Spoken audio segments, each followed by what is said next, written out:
Hello everybody, it's Money Mom. It's Saturday night. I hope everyone's doing well. Tonight I'm going to talk to you about my meal plan for this week, and the reason I'm bringing it up is because I did my grocery budget this week on $46 versus $100, and I showed you what I bought yesterday. So I'm going to tell you what I'm making this week and tell you a little bit about what I've learned. Let's get started. First of all, tomorrow, on weekends, Friday, Saturday, and Sunday, I do leftovers and breakfast dinners, okay? And we look for what we have in the house that we haven't eaten, and we try to do that. Monday, I'm having paprika steak and oven roasted potatoes and veggies. We already had the paprika steak set aside in the freezer, so that's a freezer meal. Tuesday, my daughter's making homemade beef stew, and I'll make some vegetables. I did have to buy the beef for that and some extra carrots and potatoes for that. We have everything else.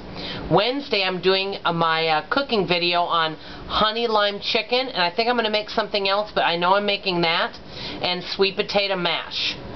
Thursday, I'm making a bruschetta chicken, veggies, and loaded mashed potatoes. By the way, back to the honey lime chicken, I already had all the ingredients for that here. Bruschetta chicken, that's in the freezer. I had all the ingredients there. The only things that I did have to buy was the beef for the beef stew and a few little veggies. Friday, Saturday, Sunday will be leftovers and breakfast dinners. Now, desserts. Doesn't mean I'm making all of these guys, but for a dear friend, I'm making some oatmeal raisin cookies to cheer her up. For my family, I'm making some breakfast pumpkin bread. Possibly some other ideas are lemon cookies with real cream, peanut butter chocolate bars, and macaroons. And I know I'm not making all of those, guys. These are things that I have ingredients for that if I want to make something homemade, I can. Breakfast ideas, I wanted to experiment with some slow cooker oats, also a healthier breakfast casserole, and some croissant breakfast rolls. These are some things I can make. This is what I've learned from doing this $46 haul and from watching Amanda over at Fundamental Home. The main thing that I feel just from my 1 week of doing this that I've learned, the big thing that really racks up your grocery bill are all the packaged foods. A lot of people just want something to grab and eat.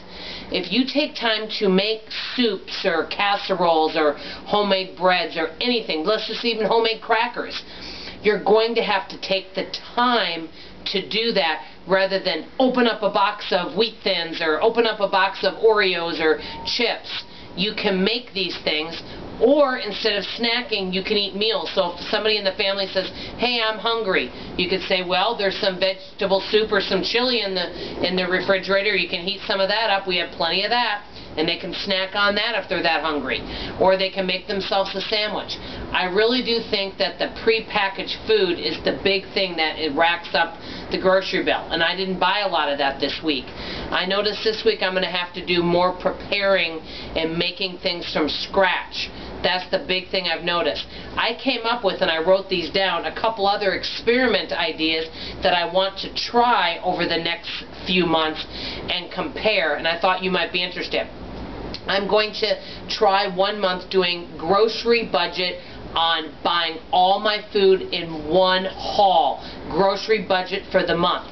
And I was going to do $200 grocery budget for all my food, and then $25 a week, so that adds up to $300. So I would save $100 for the month, and I want to see what the difference is from doing that versus me budgeting $100 a week. Another idea is go to the 99-cents only store and do all my grocery shopping there, or go to the Dollar Tree and do all my grocery shopping there. And one final idea, I used to be a major couponer when couponing was really good, seeing what can I really save by using coupons. So those are some of the ideas that I came up with. And the big thing, like I said, I learned is cooking from scratch and preparing a lot of things rather than pre-packaged is the way to go if you have the time to save a lot of money. One thing before I let you go, I want to do a shout out to the Homespun Wife. I know I've done a shout out to her before. Many of you have come from her channel over here. Very sweet lady. She's done 2 encouraging videos all about saving money and how just to start with a little bit. The reason I like her is she's very encouraging and she shares her story, and it makes you want to listen to her. Stay tuned. I'm going to do a very special announcement video, so stay tuned. I love you guys. Bye-bye.